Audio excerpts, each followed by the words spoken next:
Pues ante todo deciros que estoy feliz de estar aquí con todos vosotros y también os he de decir algo, tengo que ser sincero, como muchas cosas que hago en los últimos años me he replanteado durante todo este tiempo para sufrimiento por parte de Andrés, que es alguien extraordinario, con una flexibilidad total, con un buen hacer exquisito, si era adecuado que yo estuviera aquí o no hoy, con toda sinceridad. Y bueno, sí, lo tuve claro. Primero, me gusta, dentro de la vida ajetreada que llevo, y eso que digo que no al 90% de las cosas, pero vida ajetreada que supone encontrarme con mucha gente, hacer un poco lo que me apetece, después de haber hecho durante demasiados años, durante medio siglo, desde muy joven, pues cosas para vivir o para estudiar o para ir experimentando. Pero ya cuando dije, tras medio siglo, no, un cuarto de siglo, de dirigir la revista que creé, dije, bueno, ya no tengo necesidad, el Estado me paga porque he cotizado muchos años y voy a hacer un poco lo que me apetezca. Tardé un poquito en ver qué era lo que me apetecía. Bueno, todo este prolegómeno venía a cuento de varias cosas. Uno, que este evento rompe un poco los moldes de aquello que estaba acostumbrado a hacer últimamente, pero la verdad es que me gusta hacer nuevas cosas siempre, porque me gusta dar las conferencias, salvo que sean conferencias muy breves, apoyado por imágenes. ¿Por qué? Porque las imágenes no solamente son un recordatorio para mí, para no irme, y normalmente me voy. Lo único, afortunadamente, sé volver. Es decir, tiendo a ser un árbol de muchas ramas. A mí lo de ser árbol de muchas ramas me gusta. Me vais a perdonar que no hablo muy bien porque estoy con un tema dental en medio de un proceso y estoy con algo postizo en tanto me pongan unos implantes. Pero bien, a mí eso me gusta, lo del árbol de muchas ramas. ¿Por qué? Porque mi concepción con respecto al futuro de cada persona, así digamos, habitante de este cuerpo, habitante de esta maquinaria, o otros dirán en su lenguaje encarnado para mí en esta maquinaria, porque es una maquinaria biológica, pues hay, ¿cómo son los futuros? Me he dedicado a estudiar mucho ese tema, entre otros, el tema de los futuros, de la precognición, de los videntes, y me he convencido de que, tanto yo como algún otro especialista más, de que hay personas con una vida relativamente simple, que son como árboles con pocas ramas, mientras que hay otras muchas personas que son árboles muy frondosos, con muchas ramas, es decir, con muchos futuros posibles. Para mí, tanto el ser humano, como lo he comprobado tras un estudio real, consultando, hablo de los años 80, a muchos videntes, tomando nota, viendo objetivamente qué era lo que ocurría, qué decían, qué posibilidades había, y estudiando muy a fondo el fenómeno de la premonición, como poca gente lo ha hecho en este país, o el fenómeno de las profecías, del que incluso me dieron un curso sobre profecías en la Universidad de La Laguna, pues a finales de los años 80. Primero me convencí de que pocas profecías se cumplían. La mayoría podéis pensar, ¿y esto qué tiene que ver con el tema aquí? Pues o nada o todo.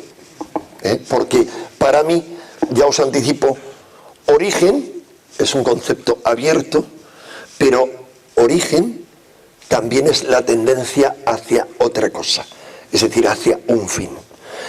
Al igual que la Biblia se abre con el Génesis, el libro del Génesis, que es el libro del origen, y concluye con el libro del Apocalipsis, que no es el libro de la destrucción, como mucha gente cree por esa deformación del lenguaje, por los estereotipos que tenemos, sino muy por el contrario. Acaba el Nuevo Testamento, su libro número 22, acaba en el capítulo 21 y 22 del Apocalipsis, con lo más grandioso, un símbolo, el descenso de la Jerusalén celeste sobre la tierra. Es decir, hay todo un proceso alquímico de gran convulsión y acaba finalmente el libro. Cuando se dice Apocalipsis pensamos, es algo terrible. No, Apocalipsis en griego es revelación, es el libro de la revelación. Y para mí, el libro que concluye con la iluminación, porque para mí, os anticipo ya, ese descenso de la Jerusalén celeste sobre la tierra es el equivalente a algo que estamos viviendo hoy en día y hace ya tiempo, aunque es tal el estado de perturbación, de provocación de la hipnosis colectiva, de la zombificación, que muy por el contrario, o sea, lo que tiende es, digamos, a cerrarnos, a alterarnos, a impedirnos conexión con esas otras cosas sutiles. Pero para mí es el descenso de la Sofía o el descenso del plano supramental sobre la tierra, de lo que decía Aurobindo. Aurobindo y madre, no sé, yo os hago ya una pregunta, que a mí soy muy preguntón. Y soy muy preguntón porque de repente hablo de cosas y lo que me gusta es saber si la gente o una parte de las personas presentes me siguen en eso y saben de qué estoy hablando. ¿Quién conoce a Aurobindo? Podéis levantar o a Aurobindo, a Madre, o a Zaprem. Bueno, aquí hay un nivelón en comparación con otras conferencias. Bueno, para mí sería Aurobindo revolucionario, alguien que estuvo a punto de ser terrorista por una verdadera pasión, encarcelado, el ser encarcelado, terrorista por la liberación de su patria, la India. Su vida estuvo ligada a su patria, tanto es así que él murió en el día de la independencia de la India y se celebra el día de la India también a Sri Aurobindo. Bien, la cuestión es que este hombre, que la cárcel y luego se retiró, vivió toda una darsana, toda una experiencia muy fuerte de contacto, de yoga celular, de descenso al fondo de las células que constituyen esta maquinaria evolutiva humana, y él, como luego Madre, como luego Satprem y otros, vivieron ese proceso. Para mí es, además de eso, el más importante filósofo de la historia y de la evolución. Os lo digo para quien os interese buscar. No todos los libros suyos, produjo mucho sobre la historia, están en castellano, pero hay un par de libros, sobre todo uno notable. Su concepción de la historia es brutalmente certera. Y os va a permitir entender muchas cosas que para mí corresponden a la aproximación más precisa, algo que es muy impreciso, que es atisbar, tratar de ver la verdad. ¿Cuál es la verdad? Hay infinidad de verdades, pero se aproxima mucho a esa evolución colectiva que estamos viviendo, que tiende a construir comunidades como los Estados Unidos de América, creados por iniciados, bajo la inspiración de un alto iniciado, de un altísimo adepto del maestro que conocemos como Saint Germain, y que algunos de sus más queridos discípulos, como el Marqués de Lafayette, fueron a contribuir, al igual que otros, habían recibido iniciaciones, gente aún polémica, como Benjamin Franklin, para hacer esa maravilla que fue la gloriosa Revolución Americana. Como todas las revoluciones, desde un principio prácticamente penetrada, envenenada, condenada al fracaso, se mantuvo un tiempo, pero como todas las revoluciones, porque ya os anticipo, para mí no hay otra revolución posible y necesaria que la revolución psíquica. Todas las revoluciones que han sido un aporte al mundo, y se entiende muy a la vista de lo que cuenta Aurobindo, han sido parte del proceso, avances y retrocesos, como funciona siempre la evolución. Bien, pero todo nos ha llevado al fracaso. lo vemos. Incluso la revolución cristiana. Cristo, bueno, lo que llamamos Cristo, hablaba ayer con unos amigos que hablarán mañana, con Jorge y su pareja, de eso, de aquella, bueno, no nos metimos en eso, les hacía una pregunta que os contarán, y me decían, creemos que es el espíritu crístico. ¿Qué es el espíritu crístico? Es difícil de definir, porque Cristo significa en griego ungido, y es lo mismo que Mashiach en hebreo, el ungido, vale, pero le damos otro valor a esa palabra. Como ese espíritu crístico encarnó en un hombre ya excepcional llamado Jesús y provocó una revolución increíble, abrió las puertas en este valle de tinieblas, descendió a los infiernos y logró lo que se llama, son símbolos muy importantes, alegorías que tienen un valor enorme. La resurrección de los santos que estaban ahí atrapados en este planeta que era un planeta cárcel, un planeta absolutamente sellado.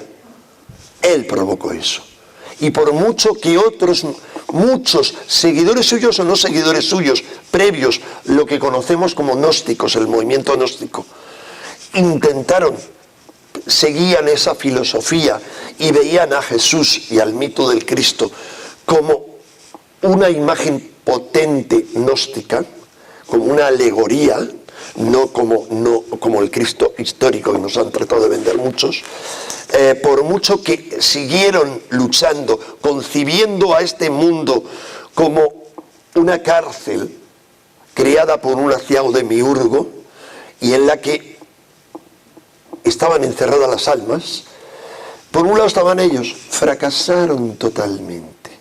Todos sus grupos fracasaron, como habían fracasado a muchas iglesias, comunidades originales, como la dirigida por María Magdalena, bien referenciada en documentos de finales del siglo I. Y fueron sustituidos una vez más por la Iglesia del Poder, creada por los sacerdotes de Mitra y por algunos sacerdotes del Templo de Jerusalén que emigraron y dijeron, vamos a montar otro negocio.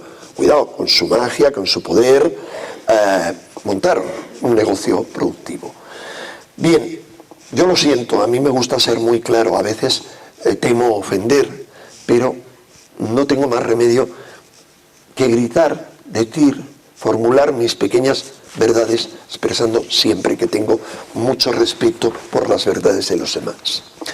Todo esto me he enrollado como siempre, os decía, por eso me hago esquemas, ahora volveré al esquema, porque me voy por esas ramas, pero os decía que Aurobindo es quien tiene más clara esa visión. Y hablamos del origen, pero como para mí el origen también está conectado con un fin, que es a su vez el origen de otro proceso. Yo tengo esa visión del mundo, es una visión, o digamos, me vinculo a esa visión del mundo, que es una visión muy parcial. Vais a tener, ya habéis tenido oportunidad hoy de escuchar algunos, pero es esa concretamente que tiene esa visión, igual que mañana Jorge os hablará de una visión no dualista, diferente a la que yo estoy. Pero os decía que cuál es el fin de este proceso en la visión vivencial de Sri Aurobindo, porque él, Madre Saprem, otros, descendiendo al fondo de las células, y yo os digo que sé que es una realidad, porque he tenido estrechísima relación con otros que han hecho ese yoga celular, han descendido. Y como ayer comentaba con los amigos que íbamos en el barco, yo soy muy de ósmosis, soy muy esponja, y cuando estoy con gente que vio un proceso, algo puedo compartir. Sé que ese proceso es certero. ¿Y cuál es ese proceso? ¿A dónde nos lleva? Nos lleva a un salto evolutivo. Es decir, al fin de algo y al origen de algo nuevo. ¿Qué es ese algo nuevo? Y os estoy haciendo ya una síntesis de cuál es mi visión del mundo. Aunque os digo, Sinceramente, el esquemita que me había preparado ayer en el tren, aquí en esta revista, porque no tenía papeles y lo estaba pasando ahora limpio, iba por otro lado, tenía que ver con preguntas, pero ya os hago yo una exposición de cuál es mi visión de este proceso en el que estamos. Por si acaso, pero luego a lo mejor, no, con certeza me enrollaré demasiado y al final os vais a quedar diciendo, bueno, ¿y de qué quería hablar? ¿Y qué mensaje nos quería transmitir? A lo mejor nos quería transmitir otro mensaje más que ese, el haceros sonreír, el haceros tomar distancia. Bien, ¿por qué? Os decía que hay un proceso. ¿Cuál es ese proceso en la visión de Aurobindo reinterpretada por mí? Porque, bueno, yo leo, conozco, aprendo de gente, pero yo hago luego mi reinterpretación. Es, de alguna manera, tenemos el reino mineral, tenemos el reino animal, tenemos el reino aparentemente humano, pero en mi visión, muy condicionada por la de Aurobindo, no hay, reino mineral, vegetal, animal, no hay un reino humano. Lo que llamamos ser humano y lo que llamamos los homínidos, que es algo de las muchas cosas que os quería plantear preguntas acerca de ello, ese árbol tan inmensamente complejo cada vez más de la evolución, no es sino el proceso de salto hacia otro reino. Es decir, lo que llamamos ser humano sería anihumano, el animal humano. No es algo diferente a los animales, en comparación con el otro reino que viene, el reino venidero. Iba a definir, pero da lo mismo, muchos lo han definido de muchas maneras, no importa cuál sea la definición, pero de alguna manera el siguiente nivel es el plano divino, si queréis decirlo así, suprahumano, es decir, otro reino. Cuando hablamos de otros reinos superiores, podemos saber muy poco, al igual que el mono, que es lo más elevado, los antropoides, lo más elevado del nivel evolutivo animal, saben muy poco de nosotros mucho menos. Así que abarquemos los otros reinos que vengan, que no sé cuántos serán, como los reinos de los digamos, divinos, de los dioses y de los demonios, por supuesto, o de los dioses de un tipo y de otro, de los dioses liberadores y esclavistas, de los dioses vampiros y sutiles, angélicos, de los ángeles, de los devas, de toda una serie de criaturas que se escapan. Entonces, hay ese proceso. Aurobindo, os lo sintetizo mucho, lo ve como en varias fases, que no me voy a enrollar con ellas, porque tendría que detallaros en qué consiste en cada una, y os recomiendo mejor que a quien quiera, yo os quiero hablar de muchos temas, os quiero plantear muchas preguntas, ¿para qué? Para haceros la única aportación que yo puedo haceros, que es invitaros a compartir y ampliar mi búsqueda. Es decir, invitaros a ser buscadores. Y hoy en día es muy fácil. Tenemos una herramienta maravillosa que, como ha ocurrido con todo, hemos convertido casi en caca de vaca, que es Internet. Sí, tengo que usar ese término porque una vez en un vislumbre de iluminación en medio de un coloquio de cuarto milenio, no era preparado, y creo que realmente fue una iluminación, definí, la verdad es que era algo un poco visceral, estaba un poco cabreado, y definí, estábamos hablando sobre Twitter, y dije, Twitter es la cacacracia. Sí, porque cualquier mosca puede dejar su cagadita en Twitter y ha quedado como un manchón que llama la atención, etcétera, cualquier estupidez. Pero es un gran instrumento, como todos, de liberación, como todos, en esa visión no dualista del Vedanta Advaita y de otro curso de milagros y de otras cosas. Todo se puede ver para bien o para mal, hasta lo peor.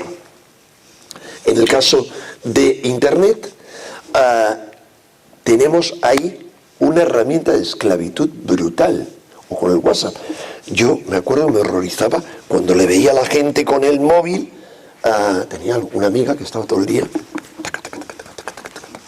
hasta que descubrí que había móvil el WhatsApp de voz.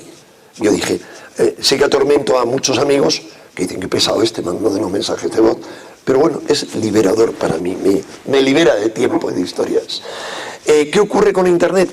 La inmensa mayoría lo usamos para cualquier estupidez, pero Internet, por primera vez en la historia, es un verdadero archivo acásico, creciente, del conocimiento de la humanidad, de la información, de imágenes, de películas, de músicas, de todo, pero sobre todo de un acervo de herramientas de trabajo interior. Ahí están herramientas reales y válidas, y os digo que no hay que buscar mucho más, solo tener los ovarios o los huevos de atreverse a meterse en eso, y ahí la voluntad de me pongo a ello y me pongo a ello, pero me pongo a ello solo si me va mucho en eso, de coger herramientas como las taoístas. Os hablo de una tradición en la que he sido iniciado, pues a veces por los mejores maestros mecánicos, algunos de ellos que eran Mantak Chia, genial, pero era un boxeador que pudo pagar y recibir un montón de iniciaciones, y que él, y sobre todo el trabajo con una de sus principales discípulas, me llevó una comprensión de muchas cosas. Pues os decía, técnicas taoístas porque son para mí muy claras, técnicas de transmutación de uno mismo, de alquimia interna, de la alquimia de los fluidos, por ejemplo, de la alquimia en general de los fluidos. Hablamos de la energía, del chi, pero de los fluidos. ¿Qué ocurre? Que de repente encontramos en Internet claramente un montón de textos con técnicas, un montón de técnicas, que para poder acceder a una sola de ellas, en el pasado había personas que pasaban 10 años esperando a la puerta de un monasterio. Y lo tenemos ahí. Y no hacemos nada. No hacemos nada con ello.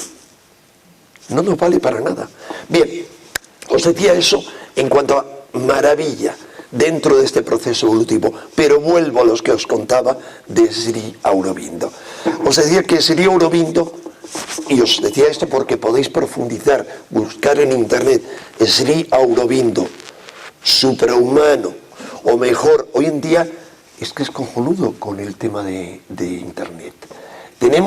Podemos poner superhuman, o podemos, esa palabra, superhumano. Podemos irnos tan sencillo como a la Wikipedia y poner, ¿cómo se pone? Suprahumano o algo así, o alquimia en chino. Copiamos esos caracteres que aparecen ahí y le damos un traductor, ¿vale? No hace falta el traductor. Lo buscamos en la Wikipedia. Os digo hasta qué punto llegan las herramientas. Y en la Wikipedia, si queremos buscar algo, ponemos en chino, digamos alquimia y algo más. Y nos vienen textos que directamente nos lo traducen del chino o de cualquier idioma. Bien, os decía, en cuanto a animaros a esa búsqueda, y un poco hablándoos de mi propia experiencia, compartiendo con vosotros esa experiencia, que a mí me encantaría que no se perdiera conmigo cuando esta maquinaria deje de funcionar. Y bueno, mi ser ya no esté aquí, o esté de otra manera, no se pueda comunicar tan fácilmente. La cuestión es que Aurobindo habla de varios procesos de suprahumanización, proceso paulatino, pero ya hasta un extremo de que el ser resultante pertenece a otro plano.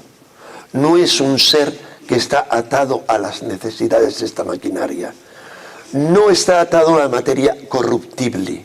No está atado a la materia que necesita, a esta maquinaria, que necesita alimentos como forma de energía, y luego defecar los restos de esos alimentos, bien, no, de algo que ya no necesita la maquinaria. Bien, os decía entonces que para mí estamos, de alguna manera, en un proceso que es el origen de algo nuevo. Pero bueno, ya que os he dado una visión global, os diré de eso, si hay tiempo y oportunidad, hablaremos al final. Comienzo con el esquema ese que os dije que estaba ahora copiando, un poquito para deciros lo que había pensado desde el principio. Os decía sobre todo que para mí lo esencial es plantear preguntas. Creo que es lo que como periodista y como buscador, dedicado a buscar infinidad de cosas, que he dedicado más de medio siglo, desde que era un muchacho, a preguntarme por multitud de cosas, como algunos de los niños que están aquí, la maravillosa hija de Andrés, a su edad, con sus maravillosos 11 años, yo empecé a preguntarme sobre los ovnis, que no se llamaban ovnis, platillos volantes. Y de ahí pasé luego con el tiempo a otras cosas. Y he animado a otros muchachos que yo conocí a que hicieran lo mismo. Hablo de uno con el que he tenido mucha intimidad desde que él tenía 16 años, Javier Sierra, que es mucho más que el último premio Planeta, eso es una porquería en comparación con lo que él es. Y yo le decía, oye, no te quedes en los ovnis, que hay muchas cosas más allá. Afortunadamente para él lo hizo. Pero os decía, ha sido una búsqueda permanente en muchos terrenos, en muchas tradiciones, en muchas escuelas, paralelamente a una actividad vital que, lo digo ahora porque me apetece, después de que cuando yo he criticado a los ministros inquisidores de este gobierno, que son las correas de transmisión de los inquisidores oficiales, los llamados escépticos, y que a su vez ellos son los mercenarios o voluntarios de otros poderes, cuando les he criticado por esa inquisición que hacen con respecto a las terapias alternativas, y les he criticado, como lo he dejado bien claro, porque sé que siguen, son correas de transmisión, elementos, piezas de una maquinaria mucho más amplia, que es una maquinaria de ingeniería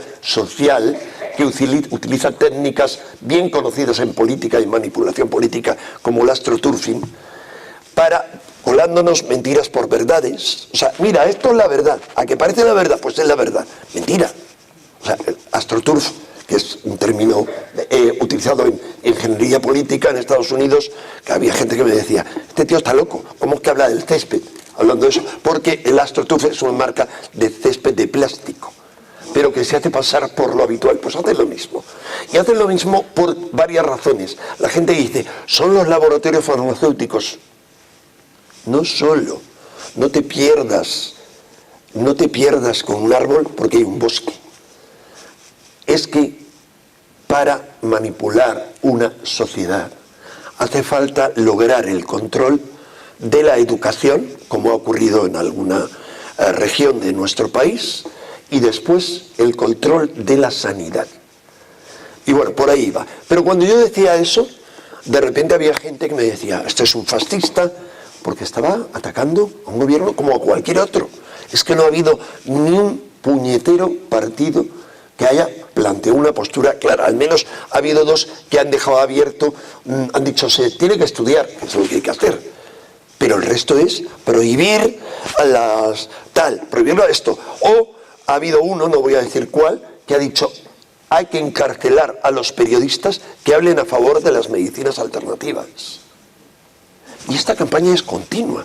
A mí es que no me interesa. Mi vida no va de la homeopatía. Es un medio que utilizo, pero utilizo mucho más la medicina convencional. Pero va de otra cosa. Va de, vamos a permitir que coarten nuestras libertades. Bien, os decía que a raíz de esto había una crítica fuerte. Y yo tengo que decir siempre, parte de mi vida ha estado ligada, aunque tenía claro que la única revolución posible era al interior, al combate sindical. Y he estado en la época de Franco metido y arriesgándome a que me encarcelaran, como lo hicieron, lamentablemente lo hacían con mis compañeros un poco de la oposición a lo que yo estaba, que eran los del Partido Comunista, las comisiones obreras, les venían a meter en la cárcel.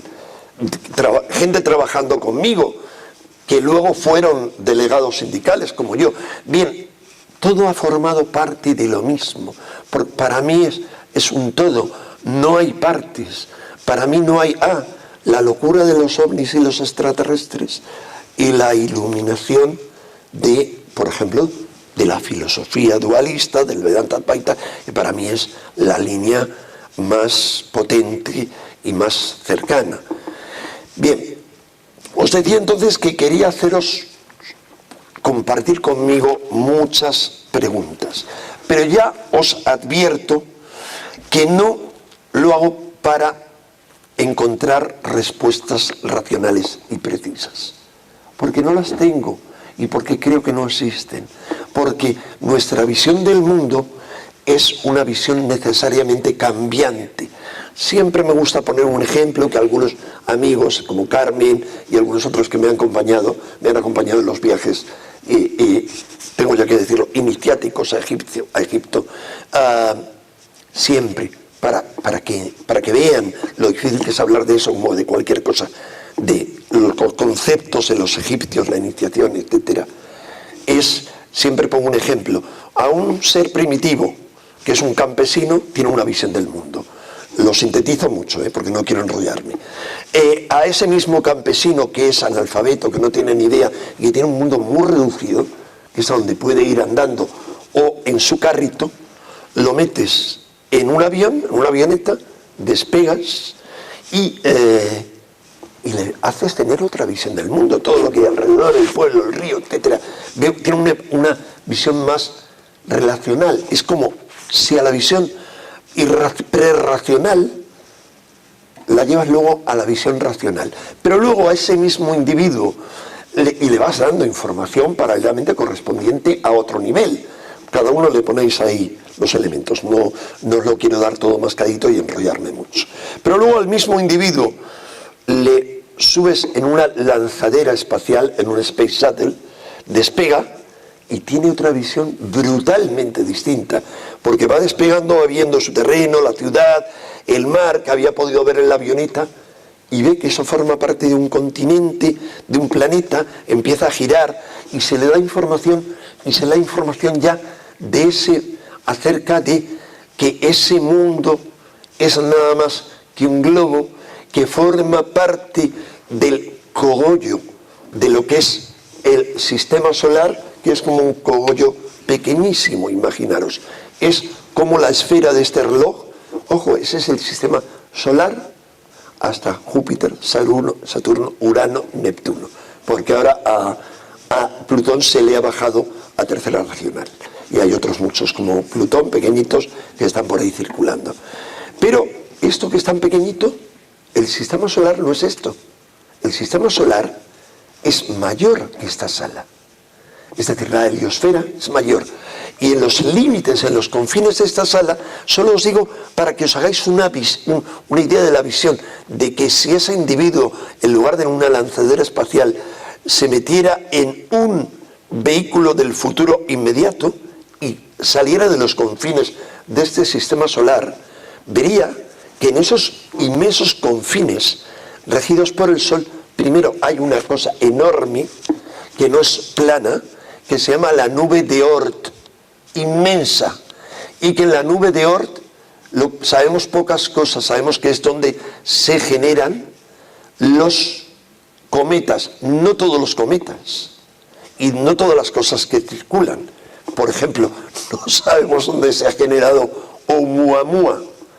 Como sabéis, esa barrita que nos han vendido por algunas imágenes de que era como un cometa alargado, como un meteorito alargado. No, es una barra finísima y enorme, de casi 1 kilómetro, y que para mí el número 1, y así ya os lo puedo anticipar, así lo propuse a los organizadores del tercer Congreso Mundial de Ufología, les sugerí 3 nombres. Uno viene, que es Michio Kaku, gran divulgador, súper experto en otro tema del que os quiero hablar brevemente, de los multiversos, de los universos paralelos, y le sugerí a este número 1 de la astrofísica, que es Avi Loeb, Abraham Loeb, que es el que ha tenido el valor de decir públicamente que eso era un vehículo controlado inteligentemente, es como una sonda extraterrestre. Bien, pero nos vamos a los confines, y en esos confines probablemente hay otras cosas, no solo muchos planetoides, sino probablemente hasta una compañera, una hermana del Sol, una estrella enana marrón, porque sabemos hoy en día que la inmensa mayoría de los sistemas solares que hemos detectado hasta el momento son binarios. Hay mucho. Ese mismo individuo va más allá, se le da más información, no puede viajar, porque no sabemos cómo puede viajar, pero se le informa de algo que los físicos teóricos saben, y es que ese sistema solar, primero, todo el mundo sabe ya, a diferencia de cuando a mí me gustaban los platillos volantes y yo decía que había vida en otros mundos y hacían el chiflado de los platillos. La gente negaba que hubiera otros mundos y decían, pero a las estrellas nada, no tendrán planetas. Hoy sabemos que todas las estrellas que se han podido explorar tienen planetas. Explorar, ver las perturbaciones, porque tienen que ser planetas gigantes para provocar perturbaciones mensurables. Y sabemos que hay millones de estrellas dentro de nuestra Vía Láctea, o sea, de nuestra pequeña galaxia. Probablemente la mayoría situadas, probablemente es lo más cercano que se supone, en el borde de una esfera que es la Vía Láctea, algo así. Es complicado el tema, digamos, trasladar la realidad a la geometría euclidiana es complicado. La realidad no es euclidiana, que es como esta geometría que hemos aprendido y que estamos acostumbrados a percibir, funciona de otra manera. Pero a su vez, hay millones, no estoy hablando de cientos de millones, pero se habla de cientos a veces, hay millones de galaxias como la Vía Láctea dentro de este universo. Fijaros cómo cambia la visión de ese astronauta, pero a su vez se le explica cómo ese universo no es sino uno entre un número indeterminado de universos que forman parte del multiverso o pluriverso al que pertenecemos. O sea, esto no es fantasía, no es especulación, no. Me gusta siempre mostrar la revista Investigación y Ciencia, es decir, Scientific American, con una portada y un dossier dedicado al tema. Los universos paralelos.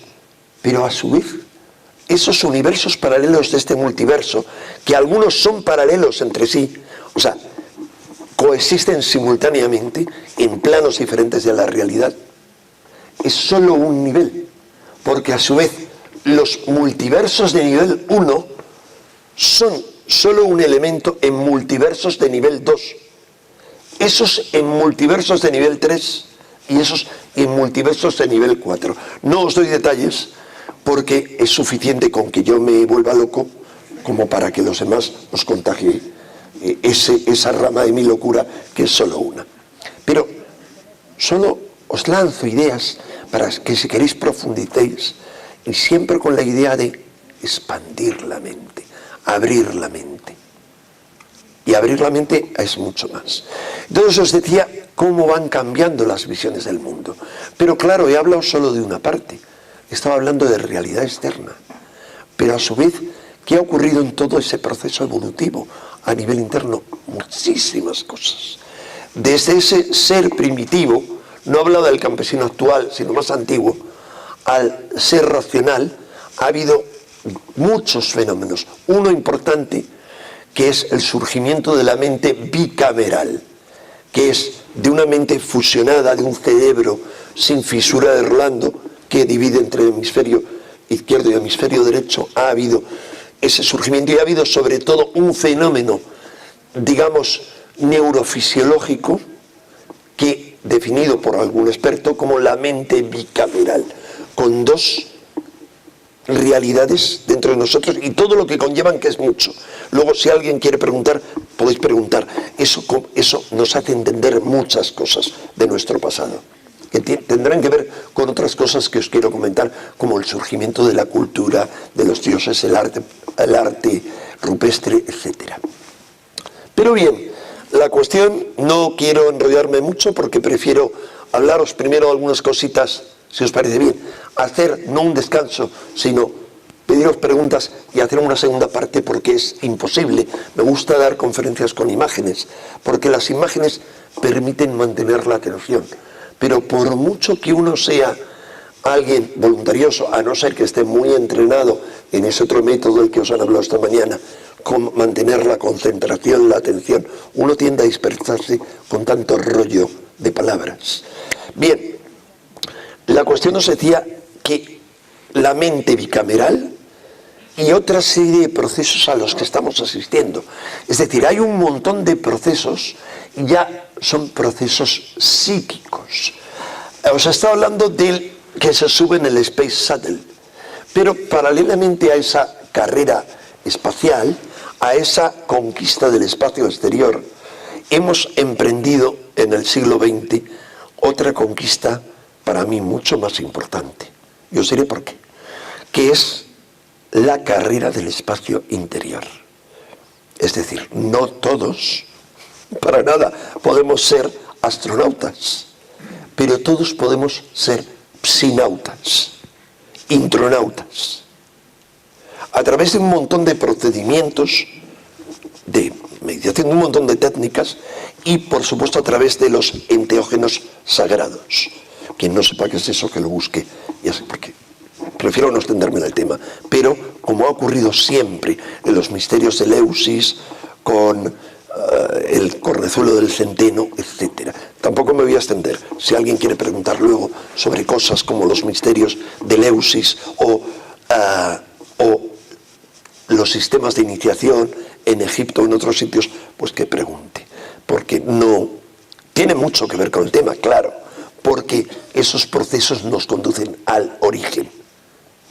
Y más allá del origen. Pero bien, la cuestión es que eso es sumamente importante. Ha habido multitud creciente de gente que se han convertido en intronautas. Os he hablado de uno y su escuela, Aurobindo. Alguien capaz de viajar al fondo de las células, de hacer el yoga celular, de ver el proceso que dentro de las células se estaba produciendo, que es un proceso evolutivo fuerte, una alquimia. Y como eso, cantidad de otras cosas.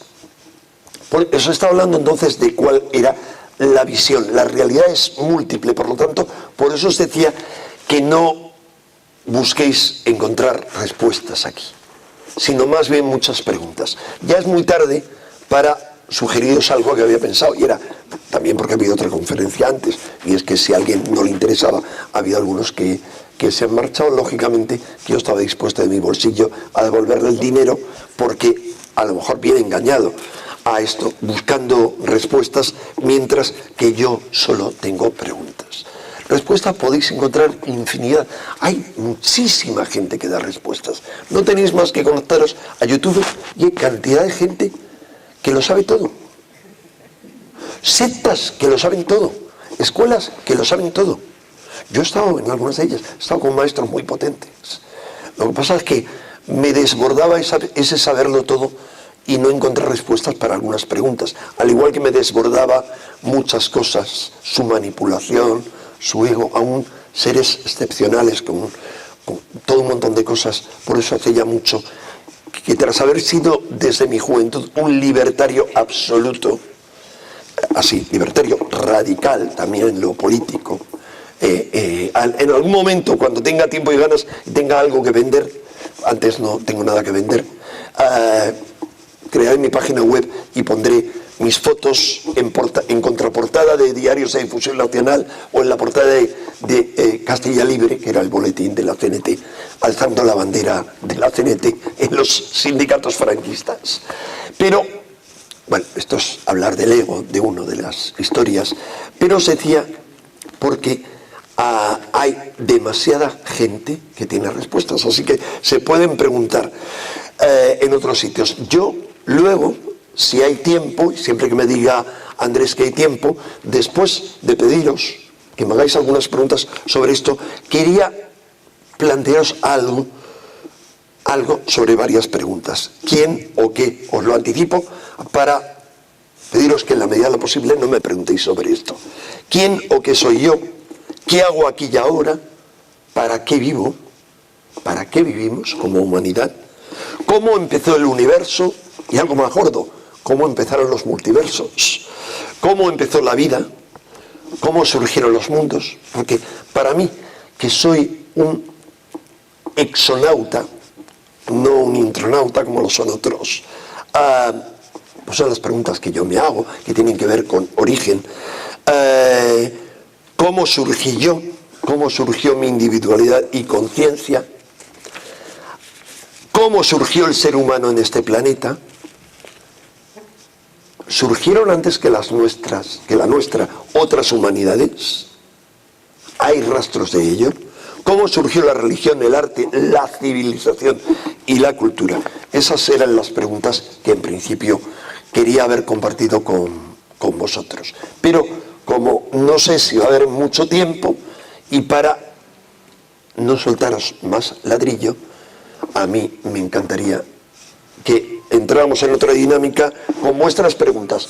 Mirad, he cortado a tiempo, no me había probado esto, pero suena una alarma.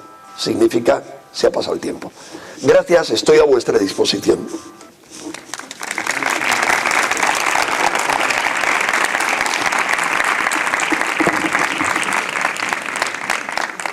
Bueno, creo que se ha entendido que lo que quiero es hacer un alto, que preguntéis de lo que os parezca, y de estas otras cosas hablaré luego lo breve o menos breve que me permita el tiempo que quede. A vuestra disposición, quien quiera preguntar algo. Enrique de Vicente. Enrique a secas, por favor. Enrique, bueno, le sigo mucho en Cuarto Milenio. Yo tengo bastantes temas. Nunca, no sé de lo que usted ha hablado realmente, casi no lo he entendido. Pero, lógico. Sí, porque ¿sabe usted por qué? Porque mi inteligencia no llega tan lejos. Lo único que yo quería decirle es que sin haber estudiado nunca en la vida, ni saber nada de nada, ni creer en nada realmente, nada más que en un Cristo que vino a la tierra, lo mataron por egoísmo, por maldad, y volverían a matarlo si volvieran a la tierra, y que siempre las personas buenas son las que pagan el pato, mientras que los poderosos, pero vamos a dejarle, voy por mí. Me han pasado tantísimas cosas sin yo saberlo, que he tenido a un señor que creo que se llamaba el Matavieja. ¿Se llama? El Matavieja. Lo he tenido en Paguera, en Paguera, en Calviá, en una noche de Navidades oscura, con un montón de pino y playa, y entró un señor, que yo tenía una boutique, entró un señor y yo creía que a las 11 de la noche todo pago, creía que era un representante, y no les quiero explicar cómo iba vestido, pero hasta el pelo, la chaqueta y todo, y una mesa de metaquilato no se paraba. Y entonces llegó y le dije, señor, ¿usted qué desea? Y me miraba, y cuando empezó a mirarme los ojos, se daba un masaje en la parte izquierda, muchos masajes, no quería mirarme los ojos así, con un maletín grande. Y entonces yo me miraba en la parte izquierda, que el hombro, y desaparecía, se iba. Y yo, Angelito, usted está enfermo, Angelito, y dígame usted, señor, ¿y a usted qué le pasa, por favor? Se daba aquí mucho masaje. Me miraba los ojos, me miraba los hombros, me hizo así y se fue corriendo. Lo cogieron porque creo que la Guardia Civil me lo dijo, que se había marchado de esto. Estaba mi hermana muriendo, por eso yo quiero hablar con Ike, porque me han pasado muchas cosas en estos años que yo no lo sabía. Mi hermana estaba muriendo, yo la estaba levantando con el poder de la mente, que vio mi marido como yo.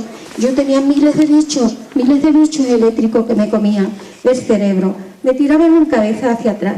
Y yo le llamaba a mi hermana, estúpida, no te voy a besar, tú te estás muriendo, tú eres mi hermana, vete a frispárrago, vete a la mierda, levántate, no te voy a besar. Y mi mano me temblaba, me echaba la cabeza hacia atrás. Y yo estaba viviendo en la casa de Ledesma, donde la sombra me tuvo que ir, porque la sombra me intoxicaba. Esa casa de misterio de Ledesma, de Salamanca. Mi perrita pequinesa estaba viendo a mi hermano Darwin, que había muerto había muerto mi hermano Darwin, que yo no conocí, en el 55, tuberculoso. Y mi perrita pequeñesa estaba, que yo lo puedo hacer los movimientos, que miraba la foto de la pared, hacía así, y lo buscaba, y lo buscaba, y lo buscaba. Entonces, me han pasado tantísimas cosas. En el tercer suicidio que quise tener en Madrid, pues yo unas manos me noté que en Concha Espina hay una iglesia un poco rara, que yo nunca he ido a misa ni nada, había una cruz nada más, y entonces sentí ya en mi tercera que a las 12 de la noche me empujaba y me entraron una cosa, una iglesia rara, y cuando me senté de rodillas noté una mano y me dijo: un señor, yo le espero, le estoy esperando. Después otro intento de suicidio, mi perrita pequinesa, la primera, me lamió tanto, yo ya me estaba en el otro mundo, y mi perrita pequinesa me trajo al mundo.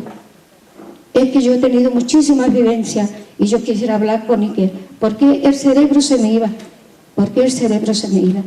Buenas tardes y gracias. Muchas gracias a usted. Que bueno, de entrada le digo, lo de hablar con Iker es imposible, porque, ¿por qué? Ya lo digo porque hay mucha gente que no sabe. Por ejemplo, él empezó a dar conferencias en Madrid, que eran las primeras en el Palacio de Linares, en la Casa de América, con 330 personas. Yo fui a las 3 primeras. Me quedé solo al final de la primera y acabamos, estaban ahí sus padres y tal, a las 4 menos 20, con 300 personas. En las otras lo mismo, es decir, porque todo el mundo quiere no hablar, hacerse una foto con él. Luego ha empezado a hacer conferencias pagadas y tal, de 1000, y la gente me decía: ¿por qué no sale y habla con nosotros como usted y tal? Bueno, pues porque a las 10 de la mañana no se habría ido a dormir todavía. O sea, es imposible, porque hay mucha gente con experiencias muy interesantes como la de usted que se las quieren contar. Ahora, puesto que no había ninguna pregunta, yo en breve decir que lo que usted nos ha contado es muy interesante porque ejemplifica muchas cosas. Ejemplifica, primero, el tema de las visiones de la realidad que estamos hablando, como hay visiones muy distintas, unas son aceptables y otras no aceptables, y también muchas cosas con respecto a esa, relacionado con esa visión de la realidad, a lo que son los viajes internos, a cómo, por ejemplo, lo que dice del Mataviejas. El Mataviejas es un arquetipo, es no un mito, un arquetipo del folclore, porque el mito es otra cosa, y no es algo que no sea real, sino es algo suprarreal, que está por encima de la realidad. O sea, el arquetipo, por ejemplo, del héroe, el arquetipo del Mesías, que hay muchos, es otra cosa, está por encima de la realidad y nuestra forma de acercarnos a ellos a través del mito. Pero hay arquetipos que encarnan, que hay gente que los vive, otros no los viven, otros que están alrededor de ellos, pero gente que los vive. En fin, lamentablemente, como no había ninguna pregunta y no quiero extenderme más, pues me parece muy interesante, muy ilustrativo lo que nos ha contado, como para que uno haga sus reflexiones con respecto a de qué manera cada uno vive la realidad. Lo vivimos de maneras muy distintas. Y otra cosa es, cuando tenemos mentalidad de rebaño, tendemos a tener visiones de la realidad uniformes y excluyentes. Quien se sale de eso está para allá, o quien se sale de eso es incorrecto, perturba el orden social. Tendemos a movernos dentro del rebaño, y el rebaño exige lo políticamente correcto. En fin, el pensamiento políticamente correcto. Segunda pregunta. Adelante. Buenas tardes, maestro. Nada, me gustaría que hablaras un poco más del multiverso y lo que has dicho antes del cerebro... De la mente bicameral. Eso, mente bicameral. Ya, gracias. Con respecto a los multiversos, yo creo que ya he contado bastante antes, y como decía, mi sugerencia es buscar en internet, sin más, eso. Y busca, porque a lo mejor en investigación y ciencia no te va a venir en español, pero si buscas Scientific American, entre comillas, y pones en inglés multiverse o pluriverse, no recuerdo ahora cómo el original estaba, a lo mejor hasta te sale ese artículo. Como las máquinas traducen automáticamente del inglés, la mayoría Google traduce, ahí vas a encontrar una información más amplia, o al menos en Wikipedia, suficiente. Con respecto a qué podría añadirte yo más sobre eso, es esa comprensión científica que tiene mucho que ver, por ejemplo, parte de ello con las supercuerdas. Y uno de los descubridores de la teoría de las supercuerdas es mi futuro amigo Michio Kaku. Voy a ir a clases de inglés porque soy un lerdo práctica para poder hablar con él, ya que tendré la oportunidad en el Congreso de Ufología de septiembre.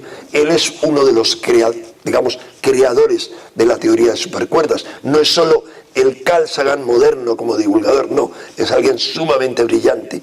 Y él mismo ha planteado en algunos de sus libros, os recomiendo a quienes queréis ampliar que busquéis libros de Michio Kaku, como uno que tiene universos paralelos, tiene varios, como eso nos permitiría tener un atisbo mucho más cercano con respecto a multitud de fenómenos que nos fascinan, como los llamados fenómenos paranormales, los fantasmas, incluso temas que no he enumerado, porque luego quería hacerlo muy de pasada, como las llamadas experiencias cercanas a la muerte y la multitud de avances científicos que se están haciendo ahora, como el último experimento, es lo último en lo que he estado trabajando para, veremos, para un programa de Cuarto Milenio, sobre reanimación de células de cerebros de cerdo después de haber muerto 6 horas después de la muerte, sin conectividad con determinadas cosas.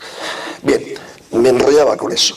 La cuestión es decirte que no puedo extenderme más en ese tema en cuanto a la mente bicameral, además de sugerirte que busques. Afortunadamente el libro básico de la mente bicameral no es fácil, es difícil de encontrar, está publicado en castellano por el Fondo de Cultura Económica, pero encontrarás suficiente información, no tanta pero suficiente.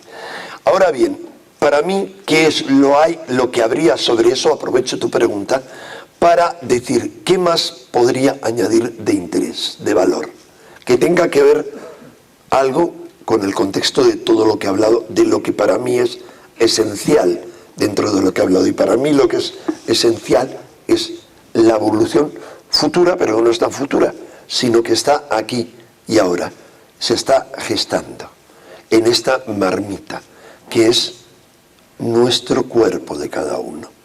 Y en esta marmita de alquimia colectiva, que es la humanidad en este momento, de gran fricción, de gran tensión, de gran calor, de situación insoportable de la humanidad y del planeta, que no es sino la gran oportunidad en la que el agua, no me has preguntado de eso, pero bueno, como yo, aprovechando que el Pisuerga pasa por Valladolid, me dedico a hablar de Zorrilla, pues, porque era de Valladolid.